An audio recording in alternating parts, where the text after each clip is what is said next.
Hey, Anne. Hi, how are you? I'm here. Yeah, good. Good. Just, usual. Yep. I heard it was beautiful out today. I know, it's gorgeous. It's going to start raining, though, this weekend. So we've been spending as much time as we can outside. I've had no time outside. It's okay. I'll survive. So I think one of my neighbors contacted you about one of the houses on our street. Yeah. The 108 St. John. Because I think they're planning on tearing it down. Well, and the crazy part was they originally came in and started to try to tear down without going through anything with us. Yeah. And then their plan was they wanted to build a new house. And I'm like, you can't, it's a floodplain. And so then they were like, well, we're going to renovate it. Again, you can't, it's a floodplain. And what you would want to do is it won't meet the codes. So then they were starting to do the tear down, but I feel like they did something without permits. It was just a bizarre combination. And so someone was going to go ahead and go over, and then also it's like, I think it's in its third LLC, or it's kind of changed hands, even though county doesn't show all of them. But we have some contact info, so we're working on it. Okay. Yeah, because I know the guy that bought it from the owner that we knew that owned it. She inherited it from her mother, and then she sold it, and this guy bought it in hopes for his friend who didn't have the closing costs at the time, and then his friend didn't buy it, and so now it was this other guy that kept it, and we thought he was the one that was going to take care of it. And now none of us really know what's going on with it. And the neighbor next door in the super modern house, he was trying to buy it. He offered him cash offer to just buy it, and hasn't gotten anywhere. So well, and I think the owner behind on the other side, who has the other one that's just tearing down to keep it green grass, he tried to too, and I don't think it interesting. Yes. But yeah, that's on let's go check it out and figure out what's going on. In fact, I'm going to look and see if we've gotten I put it in the system. I'm wondering if there's any notes, like we've sent a letter or anything. I'm going to see.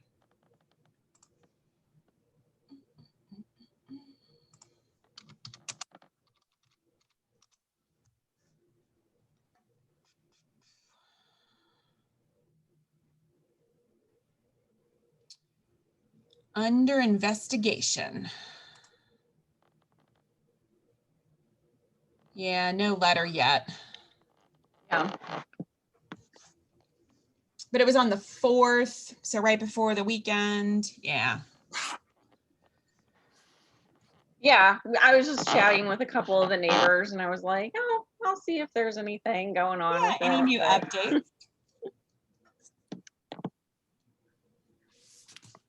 Well, look at this. We already have 4. Fancy.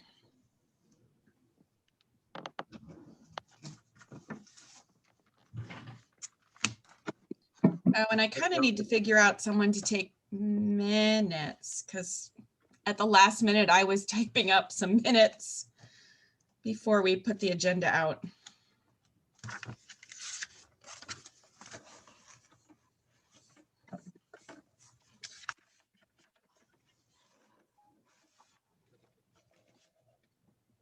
And Michael, I did get your message. You're on my list.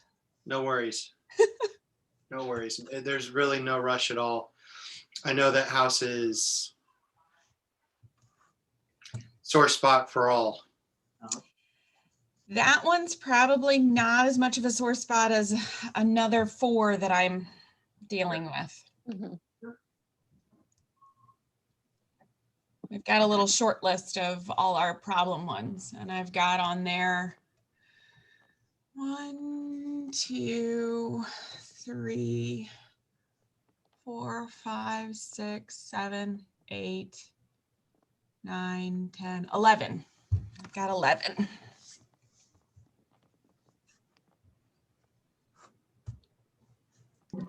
Dasha, did the links all work for you well? Okay? Yes, thank you. Perfect. We're gonna wait till well, technically, you guys actually have a quorum already. Fancy that.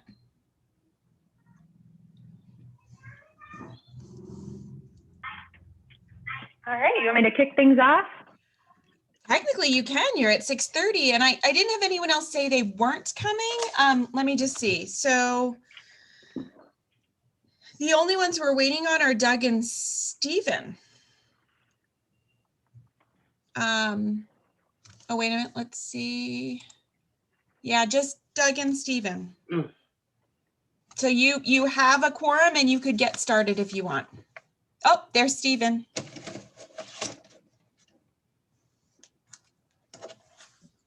Okay, well, we can go ahead and get started. Welcome everybody to the March 9th meeting of the Historic Preservation Commission. We will kick things off by approving the minutes from last month.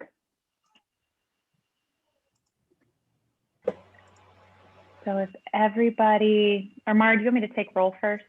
Yeah, let's take roll and then if To add. yeah, let's take roll.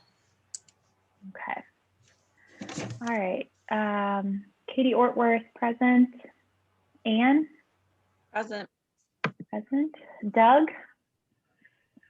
Not yet. Brendan? Present. Stephen? Here. Michael? Yep, here. Welcome back. And our new member, no longer a vacancy on here. Should we go ahead and do introductions now, Mara? That would actually be great if you had a moment and did introductions.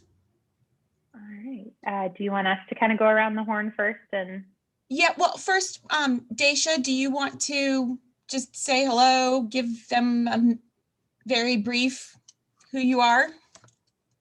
Hi, I'm Dasha Stewart, and I'm a teacher in Rockwood School District, and I was a teacher in Webster 5 years prior to this year. So I've been in Webster about, let's see, 25 years living in Webster.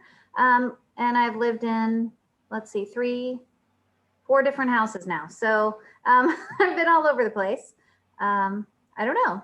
I mean, I'm excited to join in and help out where I can. well, we're excited to have you. Thanks for being here. Thanks. I'm Katie. I'm the current chair of the Historic Preservation Commission. I've been here for many, many years now, it feels like, and lived in Webster for several years. Started out on the commission just with a general interest in real estate and historic preservation. I'm a real estate attorney by trade. So that's kind of where that interest comes from. And yeah, that's about me. So we can kick it off down the line. Anne, you want to? I'm Ann Halvox. I've lived in Webster going on 11 years now. I've been on the commission, I guess, 2. It's kind of hard to keep track since we stopped meeting in person. But I went to Webster University and I've worked in Webster and living here, and I've always loved the history of it and the houses and the community, and it's just something that kind of interests me in just preserving that history where we can.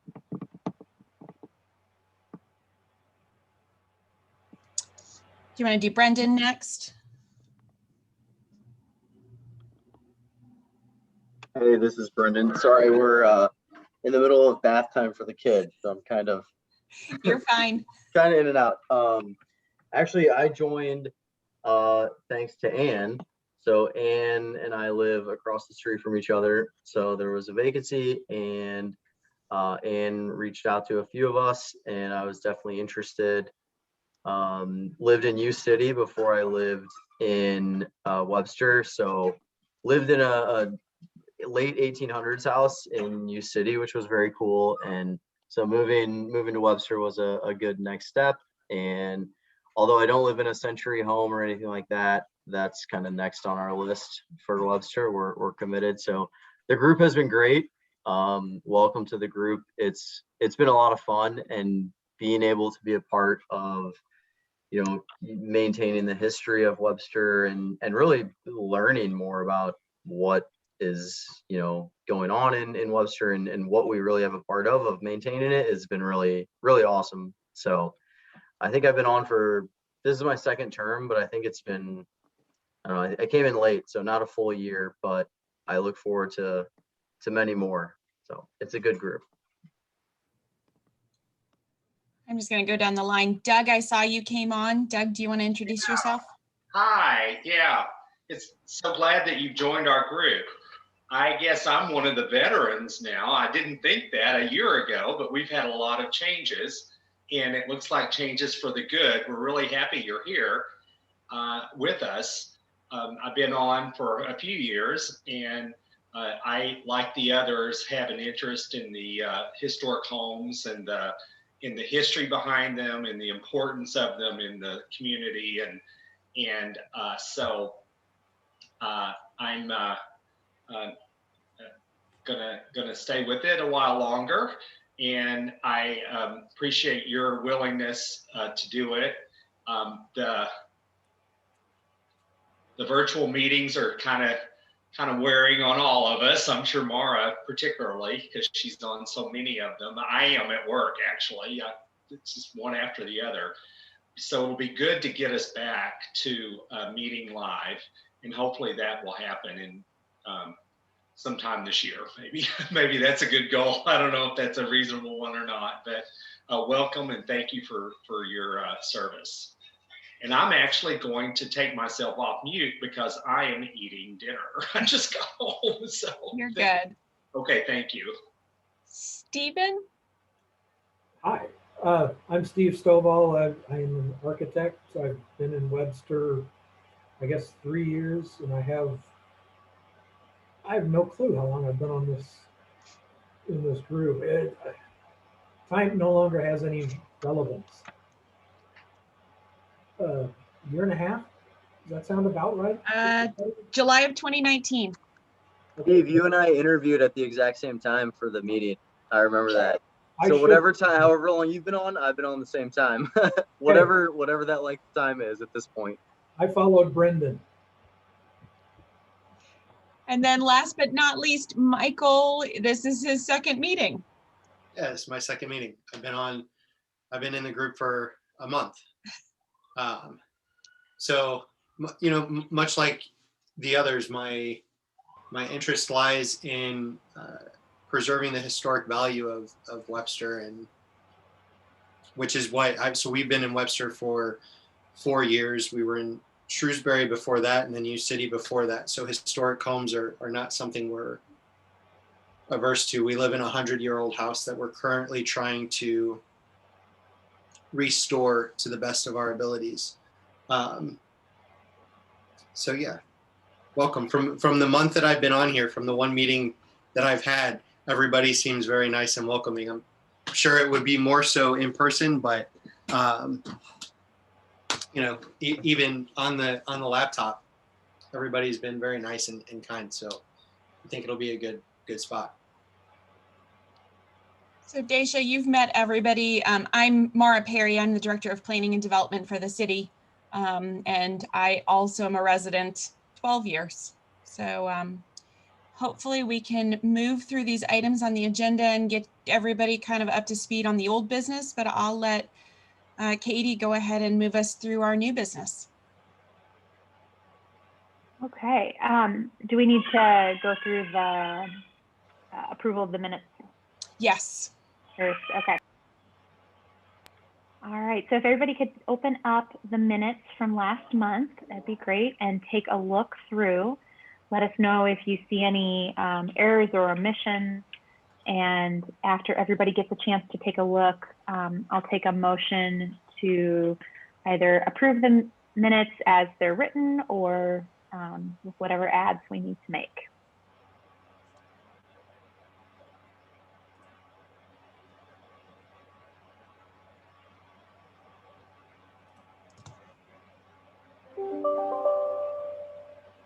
And Mara, I guess it's okay. We don't have a council member present tonight. You're fine. She was unable to make it, and it's not a requirement for them to be here. And I told her I'd give her an update. Okay.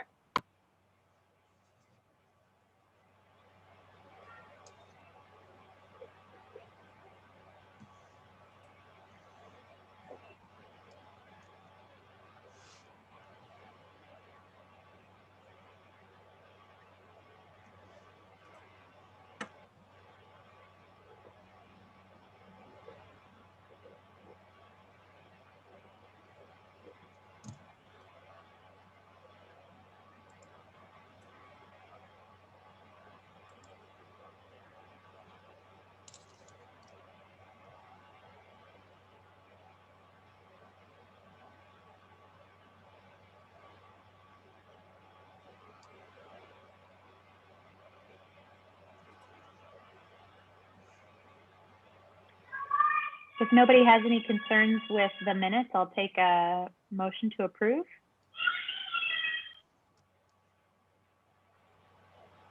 I'll motion to approve the minutes. I'll second that. All those in favor? Yeah.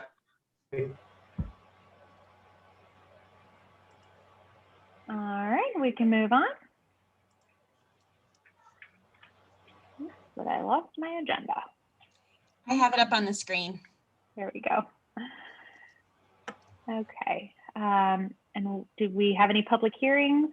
No public hearings tonight. We do not. Any visitor comments? All three of the visitors are here for the new business. Okay. I'm sure to hear and listen what you have to say. And technically, just as a reminder, the new business is not a public hearing. But if you do feel you want to ask any questions, I know they're here and available to answer any questions. Okay. We'll move on to our new business then. We have a demolition recommendation for 7834 Big Bend commercial structure.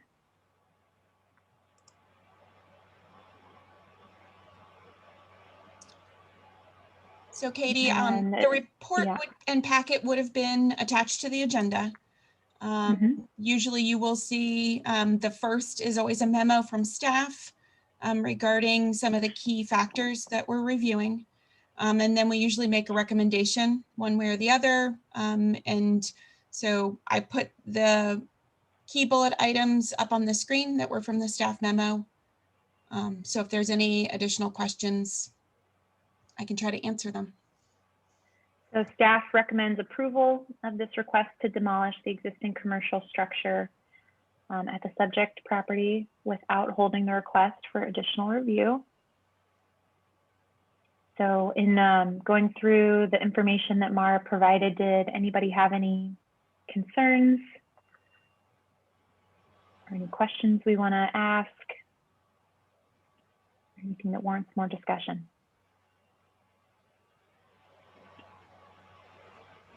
Of note, it looks like, there were no records pertaining to historic property inventory sheet here. Nothing identified as, making this particularly of historic importance, built in 1945. And it was previously identified as an at-risk property to be looked at for possible designation. Mara, do you recall if that was simply because of where it was located? No, it has not been previously identified. Oh, it has not. Oh, I misread that. That's important. Yep. No, just a pretty standard commercial brick building from the 1940s.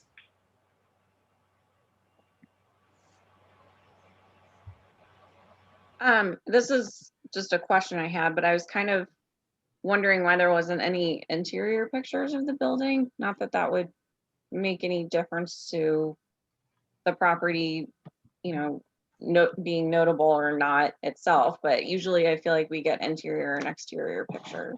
A lot of times they show the interior if they're trying to show you what the concerns are that it is not able to be saved. They're not trying to tell you that there is any particular, structural reason for it not to be saved. They're simply saying that they want to demolish it in order to develop both that lot with the adjacent lot. So normally we get a lot of interior photos when someone's trying to show us that there's mold or there's cracks in certain rooms, that there's, issues with the structure. That's normally when we see the interior. So in this case, the packet pretty much was just showing here's the structure and asking for the request. So Yeah. Oh, sorry. go ahead. they're wanting to tear down that building, put up a total access urgent care, and then develop what I'm going to call the east lot next to it, with the west lot being that white house.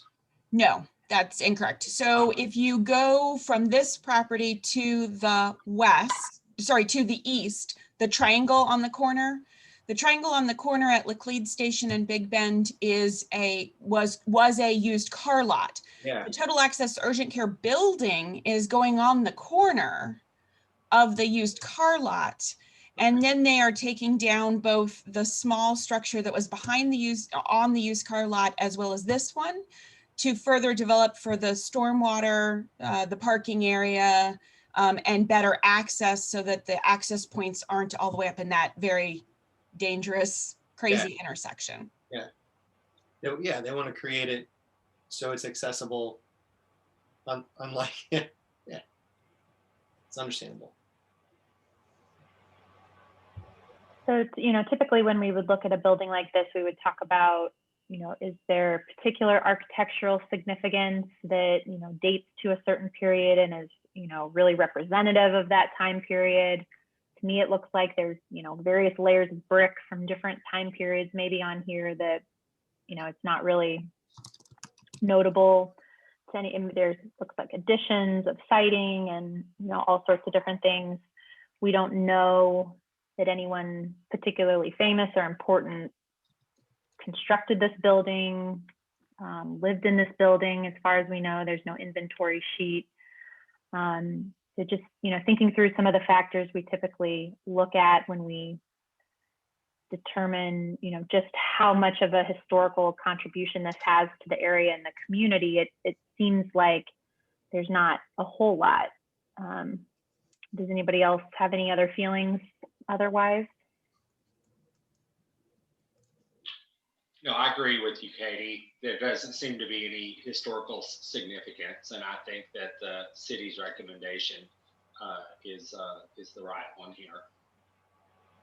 From an architectural standpoint, this building is the definition of nondescript. I pulled it up on Google Maps here just to get a street view of it. There's not really much of anything going on here. It's a brick box. Yep. It's not square, which is something that the photos don't tell you, but that's not interesting enough. There's not really anything going on. Mm-hmm. Yeah, it's not something you really notice when you're driving down Big Bend. The lot being, there by the weird intersection, the lots are not square. So the building follows the lines of the lots. It's square-ish, but that's about all you can say. Yep. Thanks, Steve. It sounds like we all, what I'm hearing is we agree with staff's recommendation. Is there anybody that disagrees? No? Okay. So Mara, do I need to actually take an official?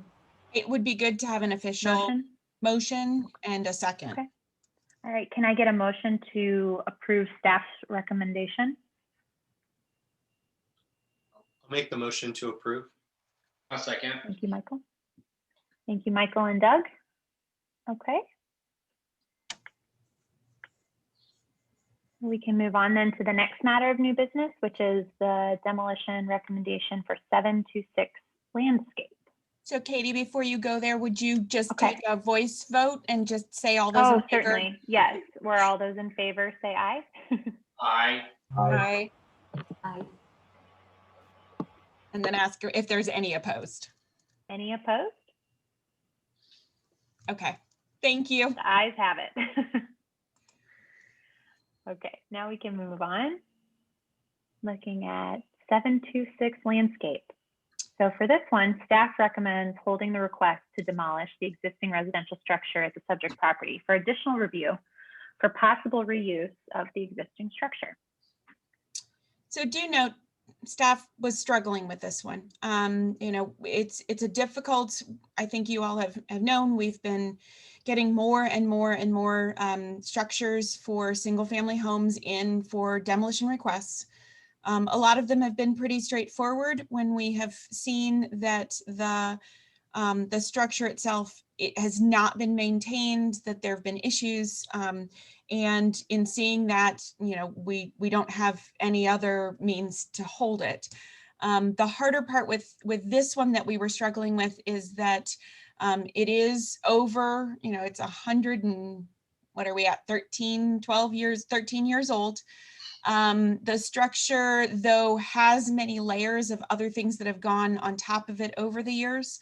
When you look at our maps of how homes over 100 years old are in this quadrant of the city, there's very few, which means they were some of the first ones in that area. So our initial concerns were, you know, it's been actively used as a house that was a rental property. And we're just a little concerned about the overall looking at the structure. Now, do note in the report, it does have a engineer's report with issues related to the foundation and some out of plumb walls. And so I wanted you all to discuss that. And if you do feel that you want to go against our recommendation, we're okay with that, but we really wanted to have a further discussion because I know we've been concerned about getting more and more of these coming in and losing more of our structures that are over 100 years old.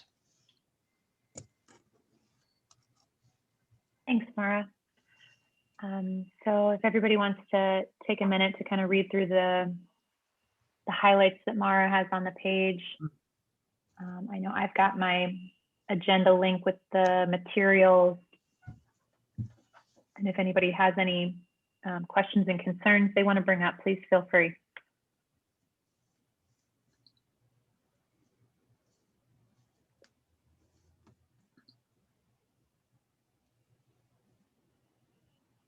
Do we know if anyone of historic note has lived in the home since it is so old?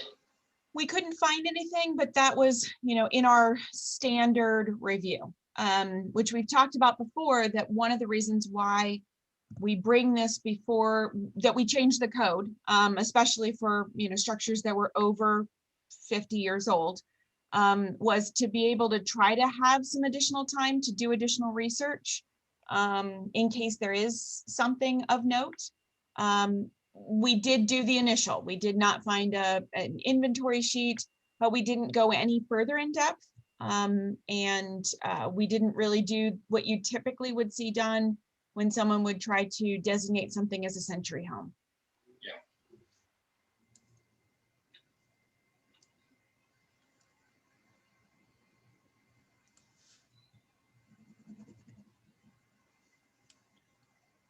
I mean, what's interesting to me is that in the, I guess this is the inspection, is it failed, but it's not like, the pictures make it seem like this house is literally about to split in two.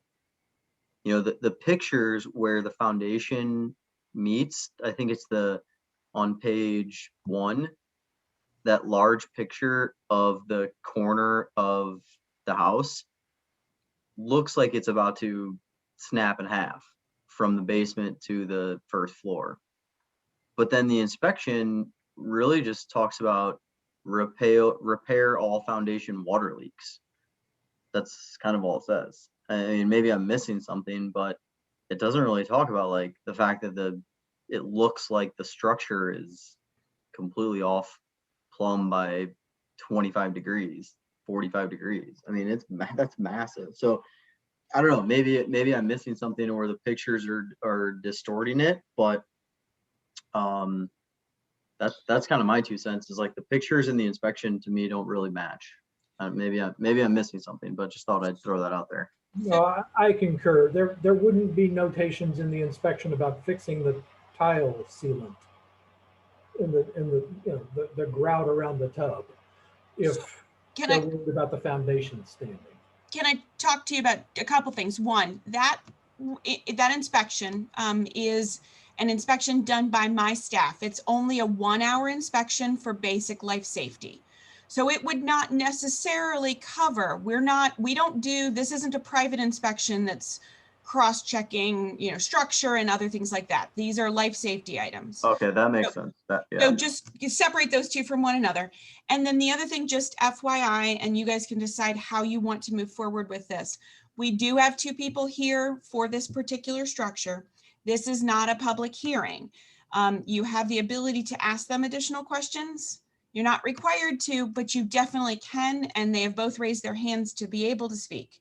So I want to kind of throw that out there. You have that ability to, that I can bring them over and allow them to talk if you want to ask additional questions. I would like to hear what they have to say. Yeah, I agree. Yeah, I mean, I would say take the inspection out of it. Then I guess I thought that was, kind of lined up to it. But to me, the structure, the foundation and the structure looks, for a house like this, I mean, I don't know personally exactly how much that would cost, but it looks like it's seriously off. I mean, it looks like there's some serious damage there that is not lining up and would cost a significant amount. So that's my 2 cents on it. So I'm going to move them over to allow them to talk. So hold on a second.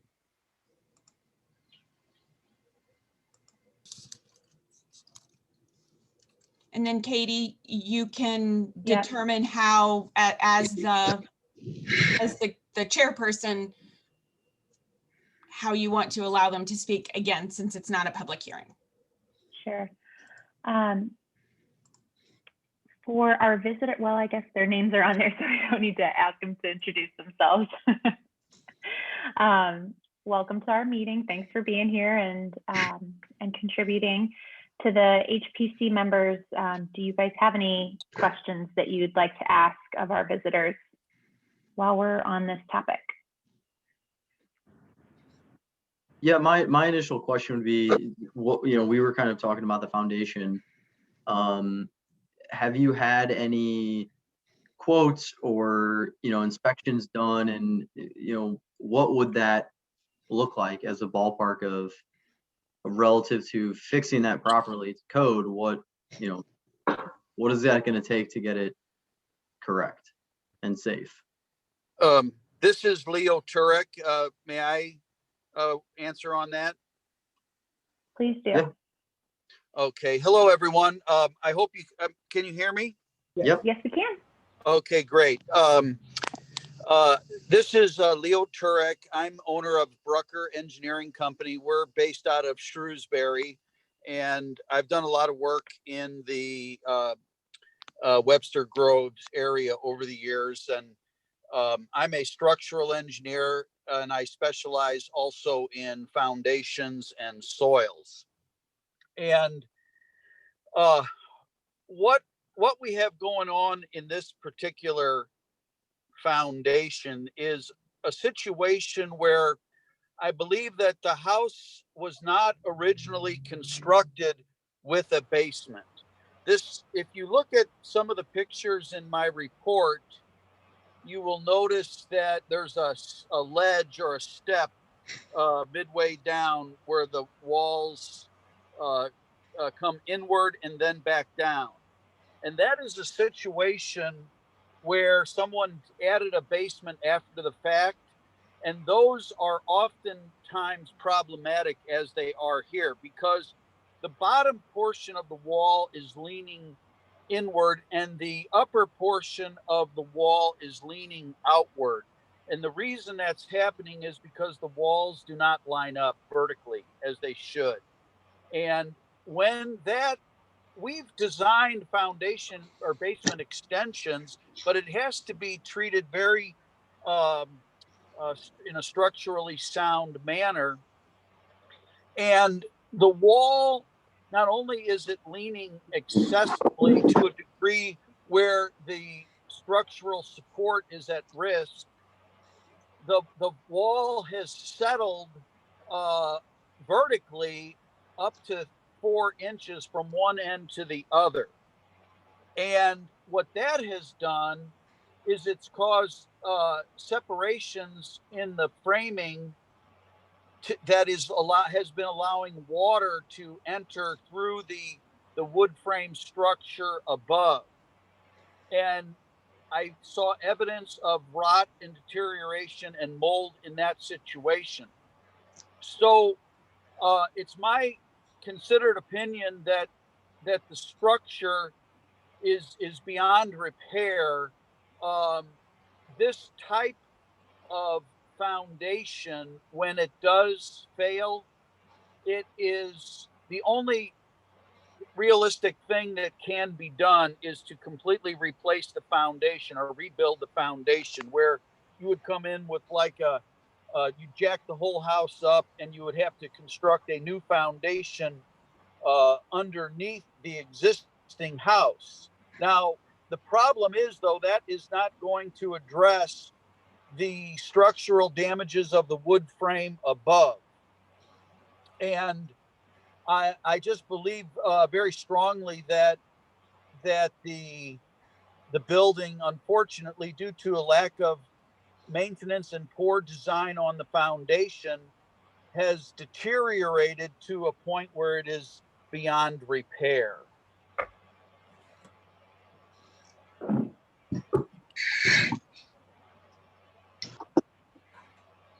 So I appreciate that. That's a very detailed explanation. I really appreciate it. I guess my question would still be, in your professional opinion, what would be your estimated, cost as someone that does that? What would be your estimated cost in structurally fixing that foundation? That is probably, I would say that is about 50 to 60,000. That's to jack the house up and redo the foundation, create a new one, or that's just to make the current foundation structurally sound? Yeah, I don't think you can repair that existing foundation. I think you have to replace it. And Okay. I think you're in the $50,000 to $60,000 range minimum to jack the house up, do the temporary shoring, and pour new walls. But the problem is, now you've got a great foundation supporting a house above that I'm very concerned about the layering effects of stucco and other probable underlaying sidings and things that have been trapping moisture, because I see evidence of water entry into the structure above. Thank you. Could you talk a little bit more about where you're seeing the moisture and the water entering the building? How long you think it would take for that to cause real and noticeable damage or harm to whoever is, living in the house or residents? Well, most of the damages, in my opinion, are concealed under newer exterior cladding of stucco and things like that. But the what I'm kind of going by is kind of like what I mean, like a smell test. I can just smell rotten wood and mold. and mold, and I just to really understand the complete structural condition, you'd have to remove interior and exterior wall finishes. But just the foundation alone is I do a lot of inspections where we decide what if make all repairs necessary, to meet an occupancy inspection and things of this nature. And there's no way to repair this foundation and do it in a structurally sound manner because it has shifted too much and is the way it is. It's poorly designed structurally. The only way is to do a new foundation. And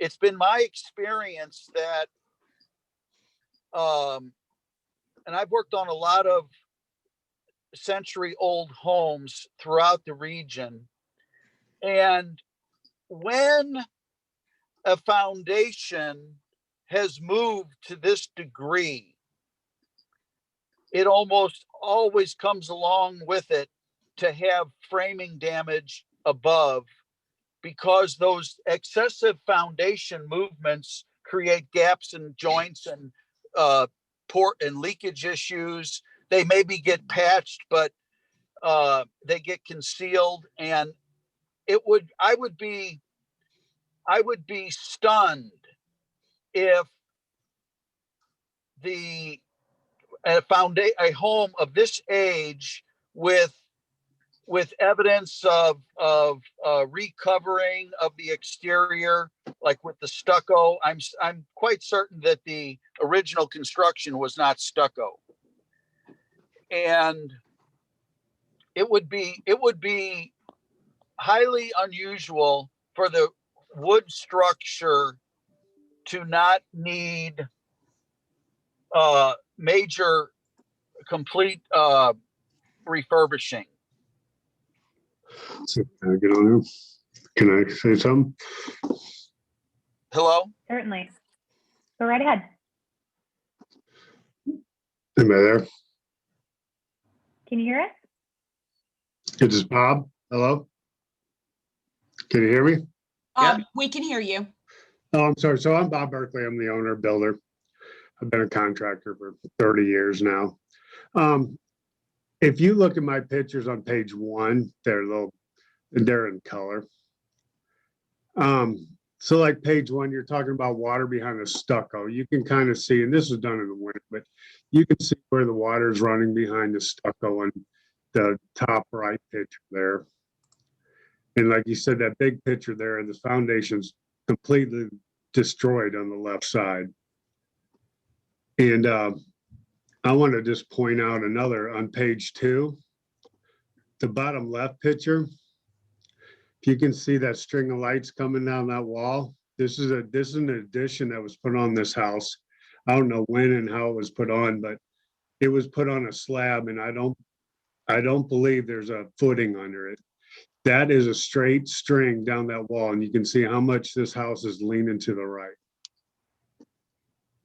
And as Leo is telling you, if you walk in this house, we're just lucky we have masks on because the mold is just bad. You can smell it.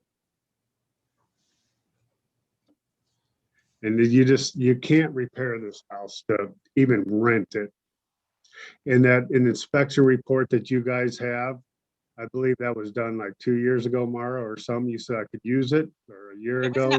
It wasn't 2 years ago. It was last year. Last year. Yeah. I mean, if we brought it through here now, it says, I bought it and I knew there were structural problems with it, and I never went inside. But the pictures that are in the report, I guess from future or past pictures, this house looks nothing like it. It's just been completely compromised. It's been torn apart. There's nothing historical left about it. It has been patched over, and that's basically what it is, just a bunch of patchwork.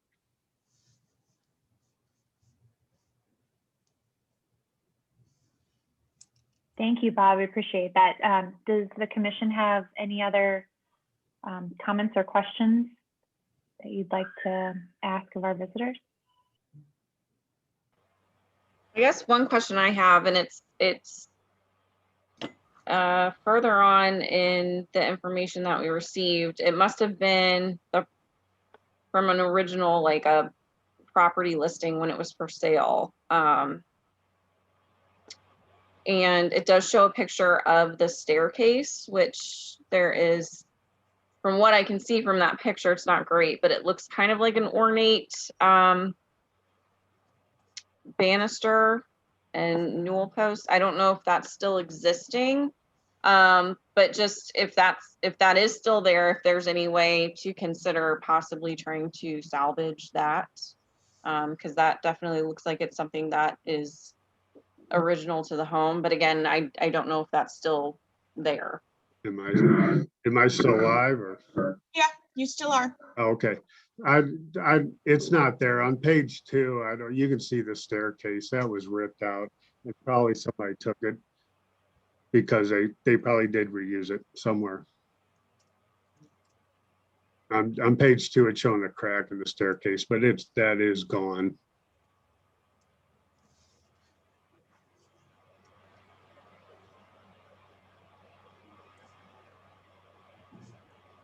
Thank you. Are there any other questions or comments by the commission? If not, I'd say, Mara, we could like close the public discussion portion, you know, kind of like we do with a hearing, and continue conversation with the commission to a recommendation. Yep.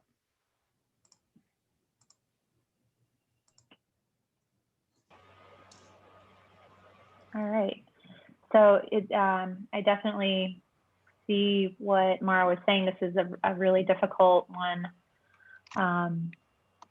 You know, on paper and on the surface, this is a property that definitely qualifies as, you know, one to be designated protected due to age. You know, parts of it are the original construction. And as Anne pointed out, it did look from some of the pictures like there was some original historic design and architectural elements, like the banisters and the trim work all looks original. So, you know, I would say that there's definitely some, you know, significance there. And the original structure itself looks like it's there, it's in its integrity as it was originally, even if it was, you know, covered over. But there are a lot of other elements that the visitors brought to light as well that, you know, really seem to muddy those waters.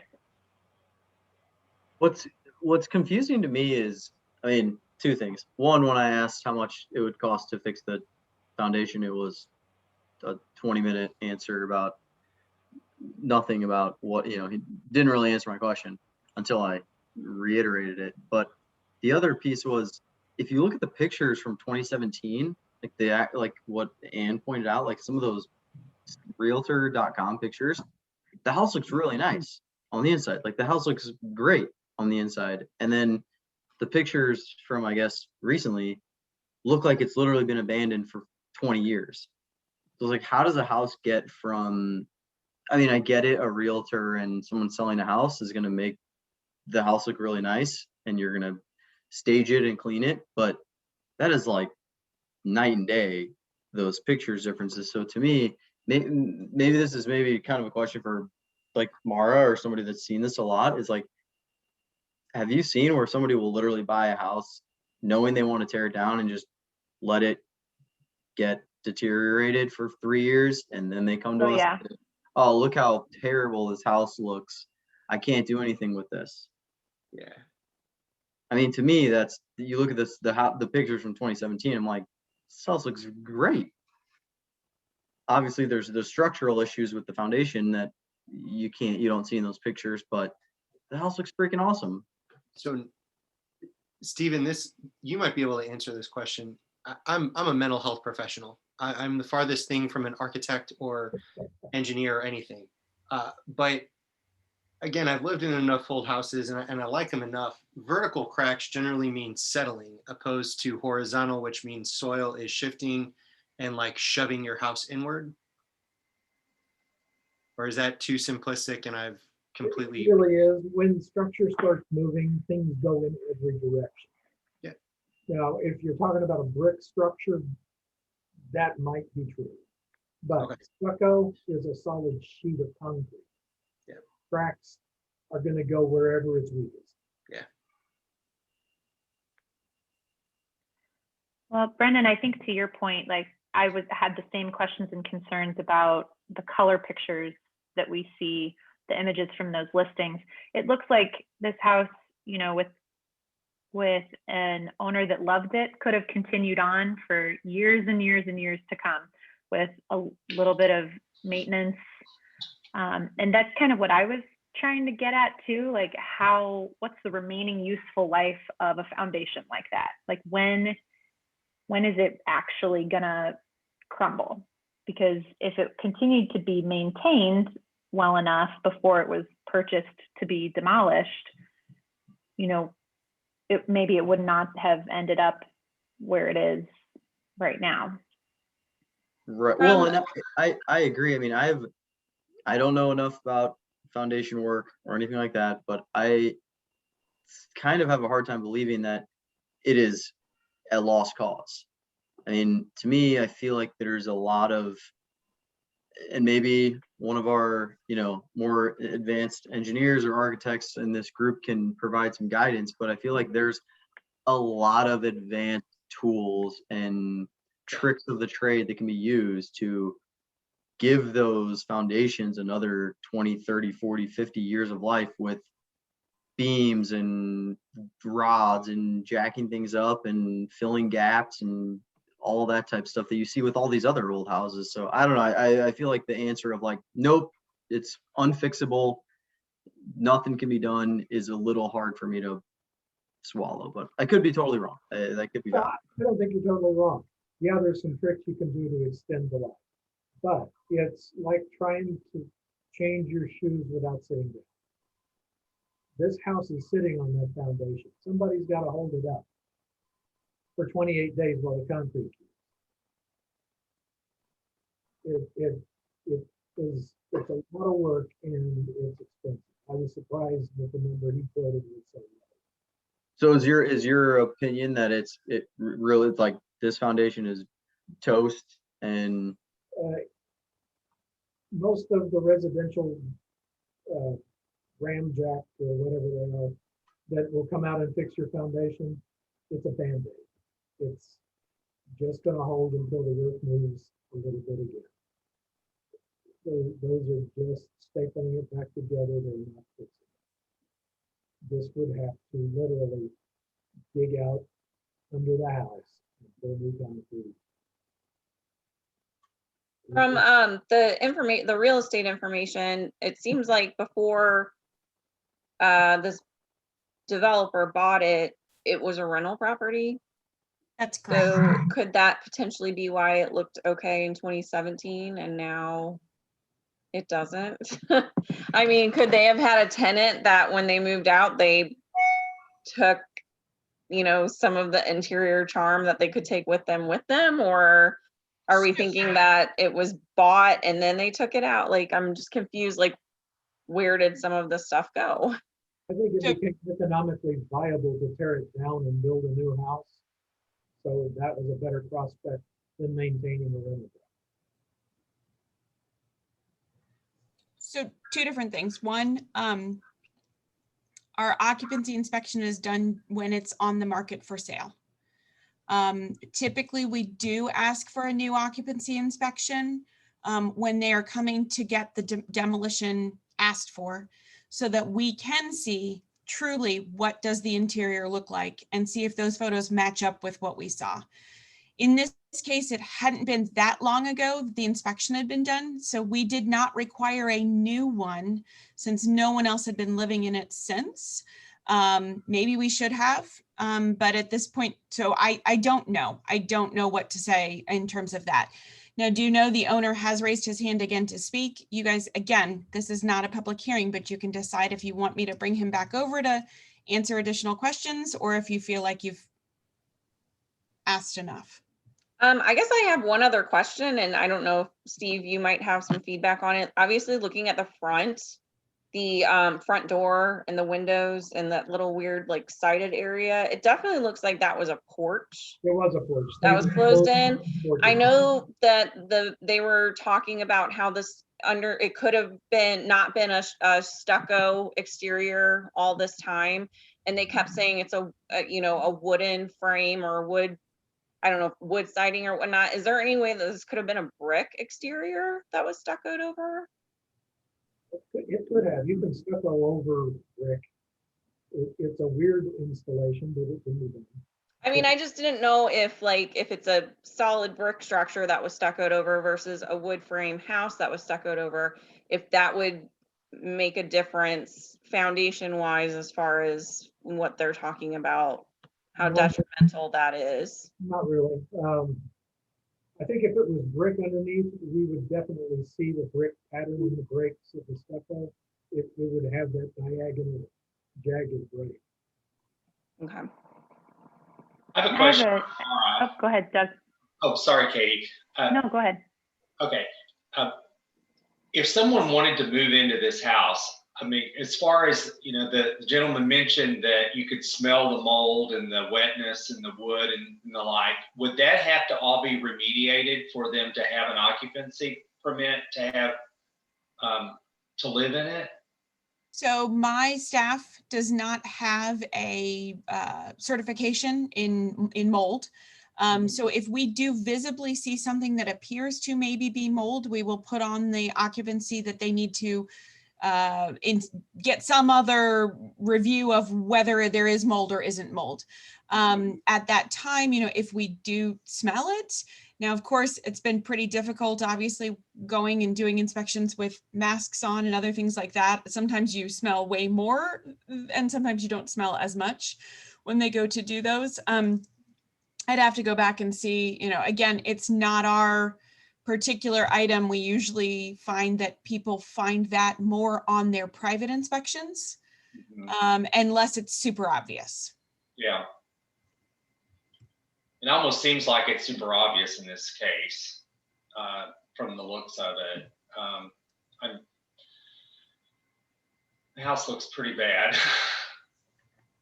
Yeah. Mara, I was wondering if you could expand a little bit on staff's recommendation, and, you know, kind of what it would actually mean to further investigate, you know, the economic feasibility of rehab or reuse. What type of request that would be making of the owner? Simply would be that if you had additional information you still wanted them to provide. I know we got a quick estimated cost of the 50,000 to 60,000 to shore it up.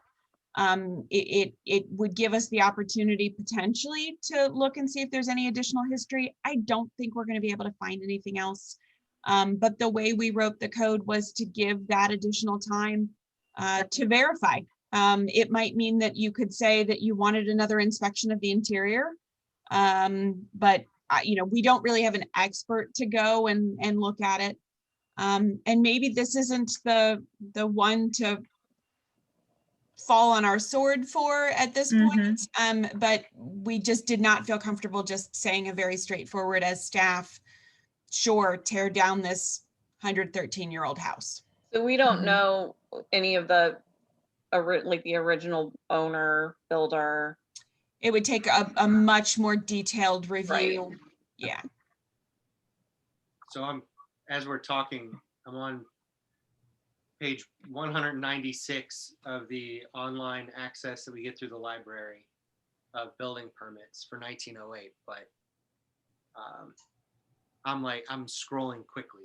So I'm just looking, I'm looking at the street address. That's a good idea. I've yet to find anything, and I'm on page 198. And do you know the hard part with these is that county has 1908. That might not be correct. Yeah. So sometimes you have to look as early as 1907 or as late as 1910. Yeah. So it can be a difficult one. Yeah. Even 1800s, if it was possibly like an old farmhouse. Yeah.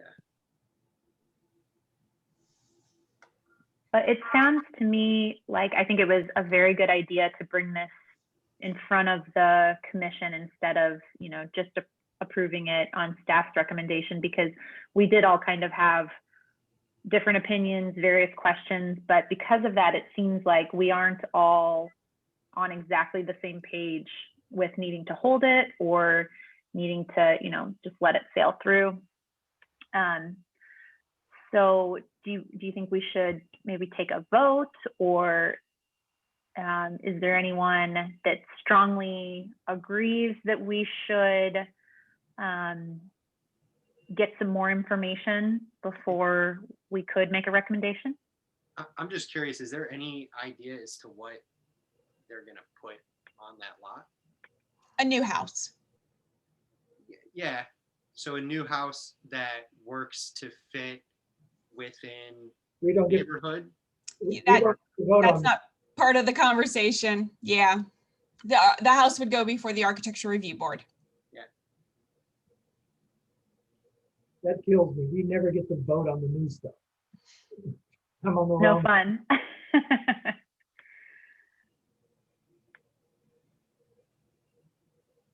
I've got the benefit of having been on this board, this commission, before we had our current code system. And a few years ago, we had some 130-year-old homes that were beautiful. That, I don't know, Ann, if you were on it at that time. I know Katie was. That's why I got on here. Well, it was beautiful. I remember taking a walk and looking at them right before, and our commission was totally powerless to do anything. And these were quality homes. There were 2 times that I saw it happen, and we had no choice. All we could do was just, provide education and guidance, and hopefully, and now we've got one with teeth. And I sort of agree with the city on this one. I'm not sure this is one that we fall on our sword for and really fight for. There might be some out there, but I'm not sure this is the one, because in comparison to some that I've seen, maybe that's an unfair comparison, but some that I've seen that I would have fallen on my sword for if I could have. We didn't have any power to change it. And this one, I feel like it's going to be a challenge finding anybody that's willing to renovate this one. Yeah, Those other ones, I think it was been easy. They were pretty stately homes that just, for happenstance, one happened to have an empty lot next to it. They wanted to put 3 houses up, and it was just on Parsons. That was the street.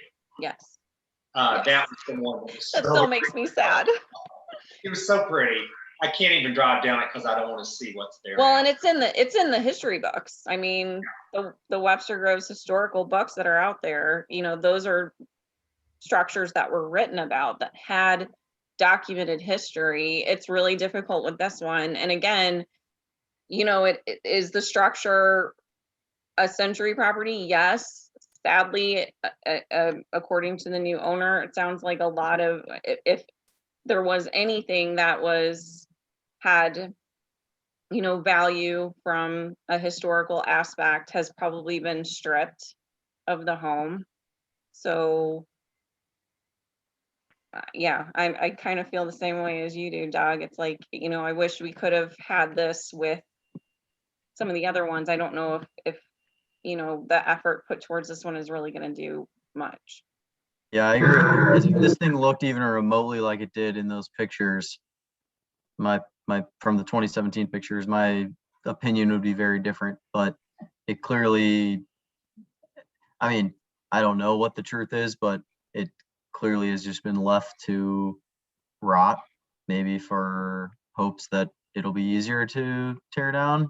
That's not for us to decide, but if it, not for us to decide if that was the plan, but clearly it's been left to get to this shape, and I don't think this is the one for us to fight. I wish there was something significant about the house, but I don't see it. Right. Yeah, it's. I About think, all we have here is the age. I the think we year. kind of. I think we're all moving in the same direction.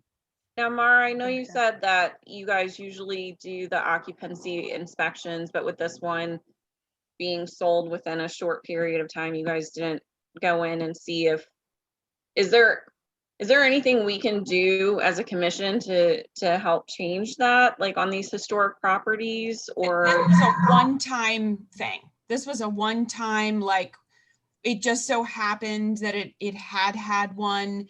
And, you know, I said, I made that determination because Okay. we did have photos and we had already done it. And especially with COVID, you know, I'm already stretched with my inspectors. I didn't want to add another inspection on their list. We're booked out for days. So from that standpoint, I wasn't too worried about it. It was a recent enough inspection. But normally I make them get it done.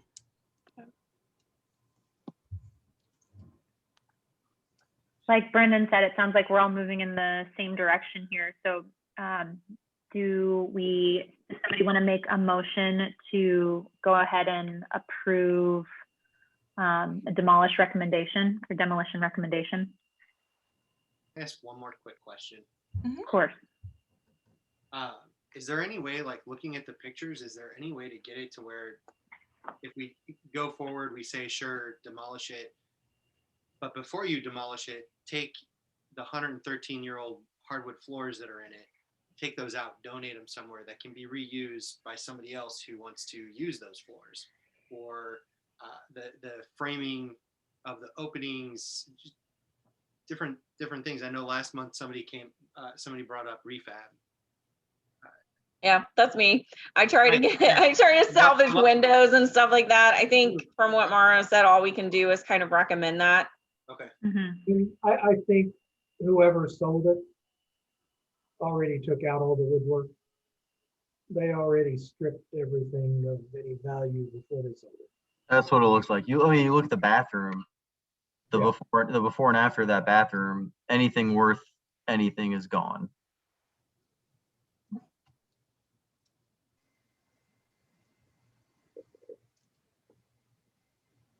But I like the idea.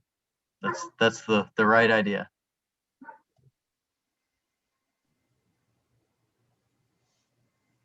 Well, I'll make a motion to approve the demolition. Okay. So Is there a second? Second that motion. Seconded by Steve. All those in favor? Aye. Aye. Are there any opposed? The ayes have it. Thanks All all. right. Thank you. Well, that moves us through our new business and back to revisiting old business.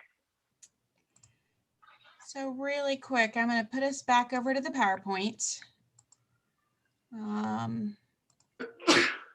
So just a quick thing. So we're at an hour. We're an hour into our meeting. I know this has become much more difficult to do via Zoom. For Dasha, who hasn't been here, just an FYI of what we've been doing. We've been working on a amendments or a possibility of a thought on how we would look at-risk properties. There was a discussion at the last month's meeting that there was a concern that if we put things on an at-risk property list, that they would become targets potentially for people who already see them as at risk and might want to move forward to demolish them faster. So we had a conversation about some sort of reasonings why to have an at-risk list. We had then had a discussion about, well, how would we determine this? We had a discussion about what was already in the code, about what was the definition of an at-risk property that we already have in our code. And then we'd kind of worked through, well, we already have a bunch of criteria, so maybe we just stick with what we already have in the code, and that maybe we more focus on education and documentation of structures that could be identified as century homes, which don't necessarily have teeth, but maybe identifying using maps that there might be areas where we could designate new historic districts or designate new structures. So we'd kind of led our way down to looking at our GIS map. And I told all of you I was going to try really hard to make the next step with this map, which would be trying to get another layer on here of all our century homes, as well as getting a layer on here of all our new homes. So I apologize, this has been low on the list of things that we've had to get done. And when we got the Century Home list from this historical society, we ended up finding out that their list was done in such a way that they have, instead of having the address in a column, the numbers in a column and the street names in a different column. So there's no way to merge our two lists easily. They have to be done cell by cell. So you have to kind of go through them. And the other day I did like a dozen of them or so just to see how problematic it was. It's not easy. So we're still trying to get that moved over. But once that gets moved over, the map can be done kind of like this because it's done on a spreadsheet basis and it ties to our GIS mapping system.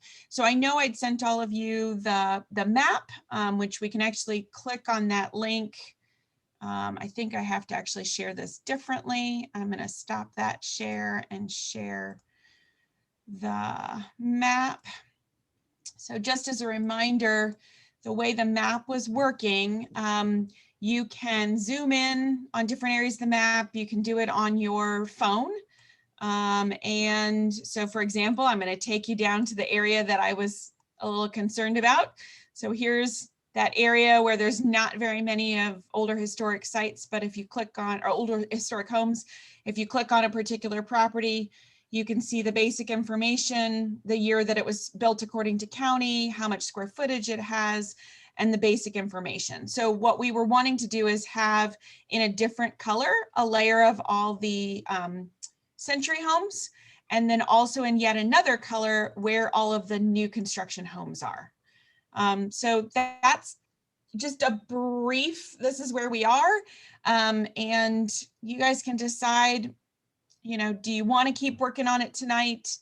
Do you think you want to, I hate kicking this can down the road. However, it's just so difficult, I think, for all of us. I'm going to stop it this way. So much easier when we can see everybody.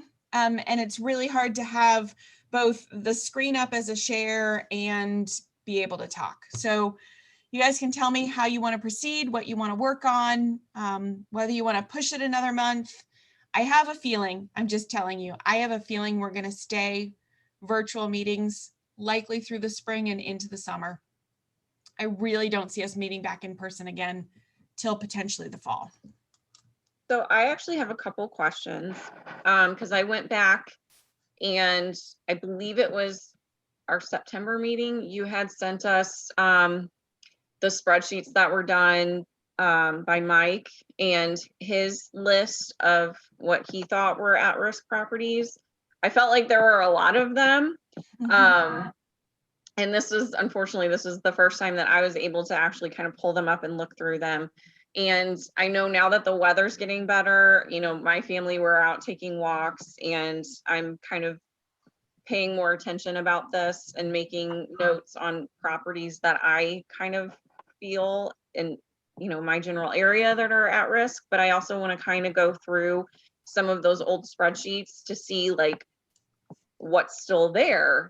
Has it been taken care of, or has it already been demolished, or is it still potentially considered at risk? So that's something that I kind of personally want to do. I didn't know with those spreadsheets, you know, you can, instead of just doing Excel, you could do a Google sheet, which can be shared, but I didn't know if that's something that would be allowed within our group with like the Sunshine Act law, because you could access it at everybody could access it at any time and add to it. So, you know, we could compile together. Remember, the map was done that way. So the map, even though it's not a Google share, so the map, hold on, I'm going to go back and share it again. That's what the intention of the map was, is that you can actually go on here and in the comments, you can type something. So hold on, let me just go to the one that we just dealt with. HPC meeting 3/9/21 approved for demo.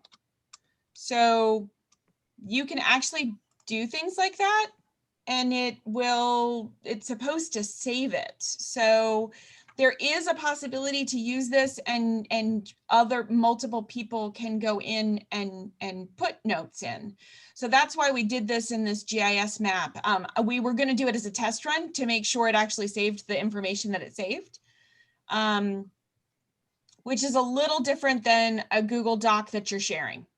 But I guess if somebody puts a note in on a specific property, you wouldn't see that note unless you went and clicked on that property, correct? Correct. At this time, you wouldn't see it unless what we would do is when it makes the changes, my understanding is you can export the spreadsheet back out again. Okay. And then be able to just sort by the ones that have comments and then just use that as a highlight. Okay. And my other question really quick was about the new homes map. I'm assuming that's all new homes, right? As far as like, even if they were built on an empty lot, they're not new homes that were in the stud of a century home. It's just all new homes. Correct? yes, that map that I sent out was all new structures. We do have a separate spreadsheet that identifies, in most cases, if it was a demo. Most often it is a demo. There are very few lot splits that are legal, and there are very few vacant lots. However, I will tell you, any last possible vacant lot that can be found has pretty much been found in the last 5 years. I've been dealing with, I think I can count like a handful that we've been dealing with. And then there's been a couple where they want to tear down so that they can create the second lot. So that Bompart one that went a number of years back, which got everyone pretty upset about, that was torn down, that really probably the lot split could have worked and they still could have built one new house and saved the existing, and they didn't.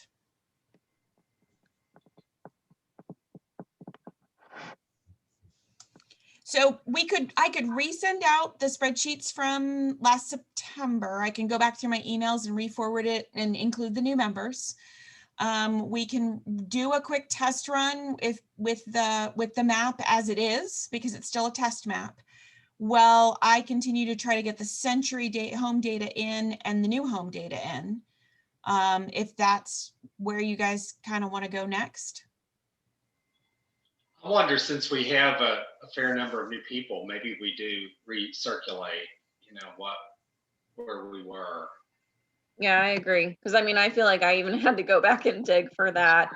And, it's just, I feel like now I just really want to kind of look through that information and kind of piece through it. And, I love this concept of the map that you have. And now that we know we can add our comments in and it'll save. I think my goal is, with the warm weather, we're going to be out and walking around and driving around, and I'm going to make notes here and there where I can. And so I think that map is a really good tool because you can pull it up and put your notes in it. So I kind of think that if you send that information again to all of us, so the newer members have it as well. And then if anybody has any time, maybe we just start identifying some of the properties that we personally are concerned about, that we feel are possibly at risk.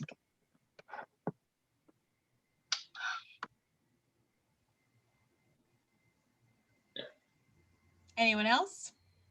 Yeah, I agree. I think, and the ultimate goal after we review all the materials, get the maps all compiled, is that, then maybe we can break it down into manageable groupings or sections for each of us to take responsibility for, and kind of analyze it however we determine wherever it falls on the sliding scale or whatever, and bring that information back to the group so that we can each kind of feel like we're able to take some action on these, especially because we can't all get back together in one room right now. I think it's nice to feel like we have some actionable items too in the coming months. Yeah, I mean, I think on that, Katie, some actionable items. I mean, is it, Mara, more about the, what would help move the needle on this. So would it help if, you know, maybe not from this month to next month, we're not going to be able to put a next step in place, but would it help if we could get like a long-term timeline together? Like maybe we put, okay, here's what we want to accomplish over the next 6 meetings. I mean, for me, that helps. Is like if I have a big project, I'm like, okay, I'm going to break this down into 10 pieces. Here's what I need to accomplish over my next 10 weeks. So is that something that, you know, I don't want to just add work to you. Maybe that's something we can add to our agenda next month, is you give us some big picture, like here's, you know, digestible pieces, and let's break these down into month by month. And then we can like, that can be part of our next meeting, is we create a game plan of what do we want to have accomplished by July? What do we want to have accomplished by the end of the year? And all of us need to do a little bit, and we all have a little bit of homework each month, but each month at the end of when we meet again, we have something accomplished. I think that would work great. I will try to see, I mean, I think last month's meeting was a great conversation about what did we really want this at-risk list to do? And I think by separating it off and not just trying to say, here's a house that's not being maintained and someone's doing a bad job, we were trying to focus it more on the positive of where are there areas we might be able to identify for a new historic district, or where are there areas or structures that we should be nominating. And I think by twisting it in that direction, became more positive and not as much a negative against our neighbors. So putting that all together, I think if we can create, yes, a series of some different key items, especially looking at, we talked a little bit about partnering in some ways with the Historical Society. For those that weren't here for a few meetings ago, we actually have the Historical Societies trying to get all of our historic walks to be sort of digital, so that when you are walking, you'd be able to listen to key parts of the brochure as you're walking around. And then we'd talked about how we can actually, in the same mapping system, map the walks. So there'd be an opportunity to add more to those historic walks. So that's sort of one piece. But if they're also trying to increase the numbers of century homes that are identified, and century homes that maybe we can kind of, again, build on and then tie into historic districts. So if we kind of pulled those things together and created some manageable steps for it, I think it'd be a good idea. And I will tell you, I don't see us lightening up in terms of, I already know of another house demo that's going to be turning in for next month. You know, they just keep coming, one after the other after the other. So I don't anticipate, I think they're all going to be coming. And so just be aware that last one was kind of the first one that made me cringe a little bit, especially having seen what it was on the Realtor website,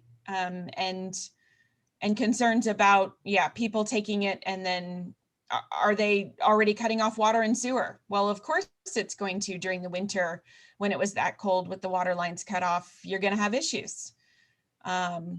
So yes, I think that I promise I'll try to work on some things a little more between now and next month, but I'll try to think of some manageable bites that we can look at to take us through the spring and into the summer, and maybe get us a focus on a plan of action for this one.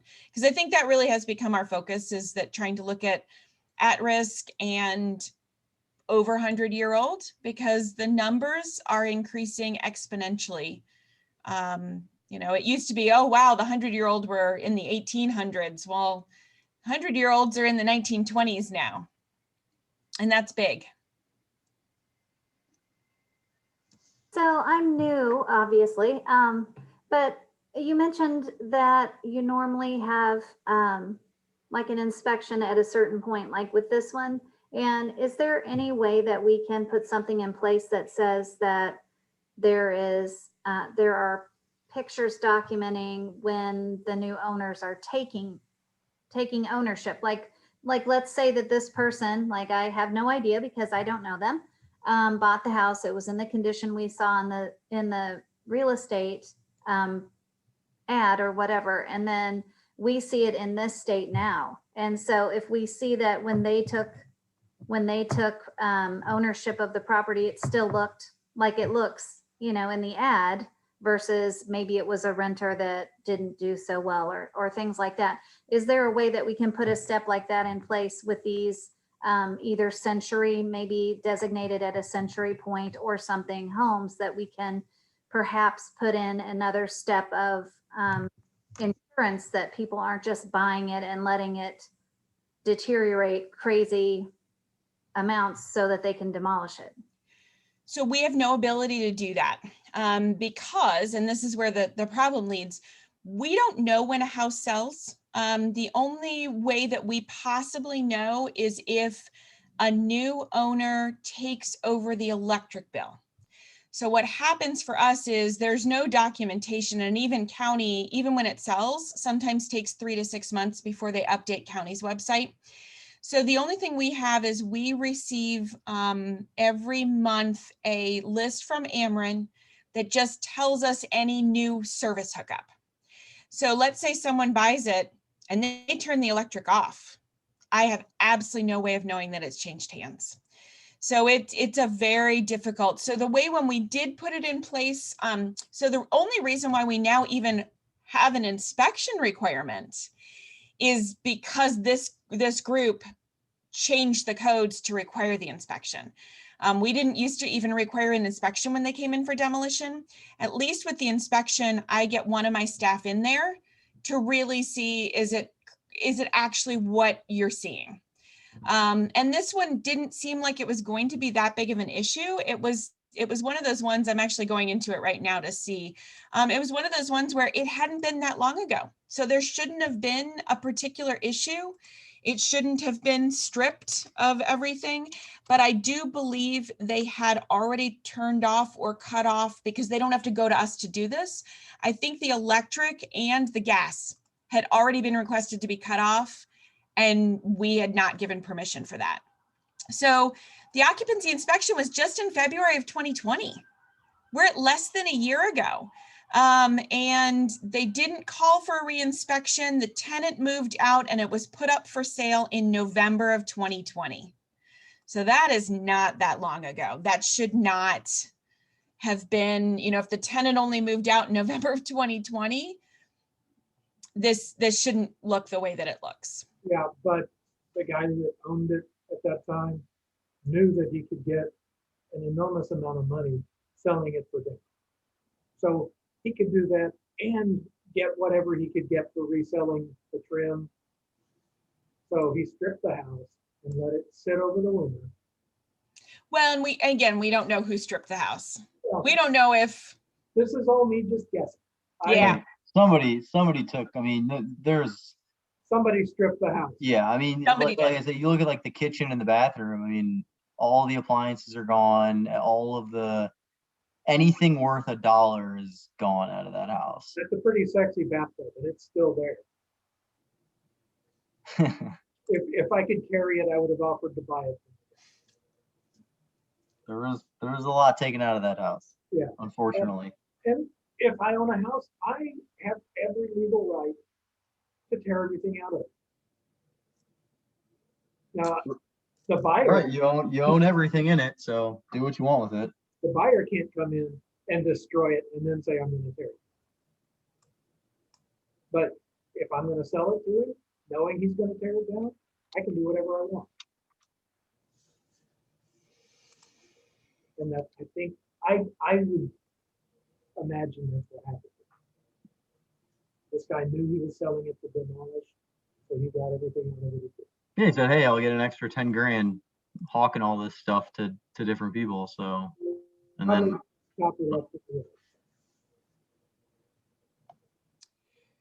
So if everyone's in agreement, I'll go ahead and work on a plan of action for the digestible sort of steps that we could do in the next few months. I will look back. While we were all talking, I was going back into my archive of sent emails to see what I would have sent in terms of attachments. Hey, Mama, I have your email. I can forward it back to you. That would make Actually, it. I just want to know, do you have the date and time that I sent it? Or that Kelly sent it? I want to say it was sometime around September. Yeah, I'm looking at September right now, and I've got a September 19th. Oh, there it is. I found it. So I will send this out to everyone, and what I might do is just send it exactly like it is, because that might just be easier, because it also has the link to the Zoom meeting already, or to, not to the Zoom, to the map already in it. So I'm gonna forward that, because it's got all the documents already attached. I'm gonna forward it to our current group of members. And you'll all see that you're blind copied so that you can't accidentally talk to each other. But I'm going to forward this to all of you, and then our next step will be, let's work on, you know, thoughts based on all of this as you review it, and we can kind of go from there. And I mean, with the email that you're going to be forwarding to us with the attachments, just so everybody knows what I kind of plan on doing when I have any free time, is I'm going to go through some of the documents and just start highlighting properties and saying this one's still there, this one's not, because I don't know, Mar, how old those are. I couldn't really tell either. Some of them are pretty old. Yeah. So, I mean, I'm going to plan on kind of identifying some of them and seeing if anything's changed with them or not. And again, taking walks and making notes, and, you know, hopefully I'll have a little bit more regarding this at our next meeting. And then we'll, like Brendan said, we can get a game plan together. All right, I'm hitting send right now. Boom. Mara, Thank you. if I can you send me that Historical Society spreadsheet? I do a lot of Excel work. I manipulate a lot of columns. So if I can come up with a trick for merging. If you can, you know what I might do? I'll send you both the spreadsheet that we've been using. So the hard part with this, just so you know, is that in order for us to connect it to the GIS map, it has to have a locator ID. So my spreadsheet has the locator ID and then has the address, but the address is all in one cell. So what I need to try to do is take their stuff that's in multiple cells and try to align them so that we know which ones are both on our list and a Century Home. So that's what I was trying to do, if that helps. And I normally am pretty good at manipulating, but my brain has not been able to work the last couple of weeks. So I'm trying to figure out a good way to merge them together, but I will send them to you. That'd be awesome. Am I breaking sunshine laws if I ask you follow-up questions once I get them? No. So just as a reminder, because some of you are new, sunshine law simply says that you all cannot talk outside of, excuse me, a public meeting. So right now, we're in a public meeting. Anyone can click on the Zoom link, can hear what our conversation is, and that meeting is occurring like this.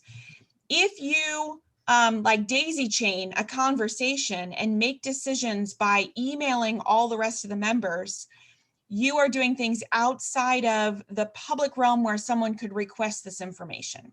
So what we try to do is I always blind copy you so that you can't all hit reply all. We try to make sure that you have meetings. Now, if you decided you wanted to have a subcommittee and your subcommittee wanted to talk and go on a walk together to see a few key locations and a few key streets, as long as you let me know that that's happening and a certain number of you are meeting, we can post notification that that's what you're going to do. So there's different ways we can work on that. But for sunshine law, I just try to make sure you all can individually talk to me at any time. You can ask questions, you can call, you can email, whatever you want. It's more that you can't have side conversations. Now, if you happen to walk into Starbucks and you see two other members, you are not violating sunshine law by having a quick conversation. But if you formally all sit down and decide to talk about how you want to look at 3 at-risk properties, then we might have a problem. Does that help? Yeah, thank you. Awesome.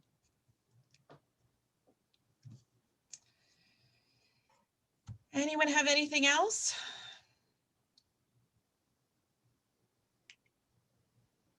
I think we're through it all. Awesome.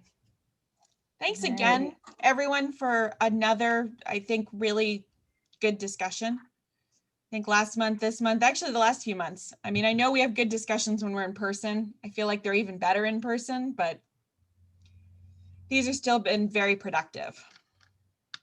I just want to say, Yeah, it's been a lot of interaction. It's nice to be on a board that talks with each other like this. It's good. and I want to congratulate, after a year and a half of talking about at-risk properties, somebody finally had the idea of a work plan. I'm sorry, of a what? A work plan. That's so basic. Why has nobody said we need a work plan? Yep. So Brendan, thank you. Glad I could offer a little bit of help. Why did you wait a year? Just gotta wait for the right time, you know? Can't strike too fast. Nice work. COVID. Just blame COVID. Okay. Is All this- right, everybody. Well, until next time, could I get a motion to conclude our meeting? I will move that we conclude the meeting. Thank you, Steve. Can I get a second? I'll second that. Thank you, Brenton. All in favor? Bye. Aye. All right. Thanks for being here, everybody. Thanks, everyone. Thank you. Good night. Thanks all.